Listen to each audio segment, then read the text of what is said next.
Ananta's Journey, a romantic tale of self-discovery. Chapter 1. The Emptiness Behind Wealth.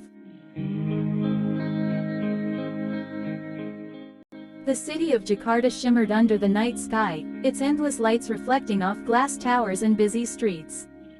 From the balcony of his luxurious penthouse, Ananta stood with a glass of whiskey in his hand, staring at the view. The remnants of last night's party still lingered, half-empty bottles on the marble table, designer jackets thrown carelessly over the furniture, and a few guests still asleep after a night of excess.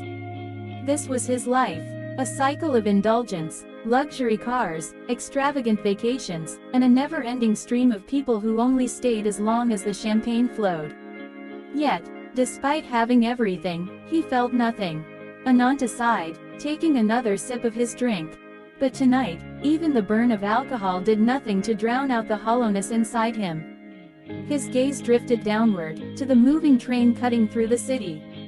It had a clear destination, a purpose. He envied it. What am I even doing with my life? For years, he had lived without questioning. He was the heir to a fortune, expected to enjoy it, to live without limits. But now, the thought of another meaningless night, another wasted day, felt unbearable. And then, a thought struck him: what if I just left? It was reckless, unthinkable. He had responsibilities, expectations. But none of that had ever made him happy. Maybe what he needed wasn't another party, another thrill. Maybe he needed to disappear, to become someone else, even if just for a little while. His decision was made in an instant. He stepped back inside, ignoring the sleeping guests as he grabbed a simple backpack. No designer luggage, no carefully planned itinerary, just him and the unknown. Within minutes, he was in his car, driving without looking back. The city lights blurred past him as he made his way to the train station. Station Senen was crowded as usual, filled with people carrying stories, hopes, and destinations. Unlike them, Ananta had no plan. He bought a random ticket, not caring where it would take him. For the first time in his life, he wasn't running towards something, he was running away. As he stepped onto the train and found a seat, he let out a deep breath. Maybe, just maybe, this was the beginning of something real. And then, he saw her.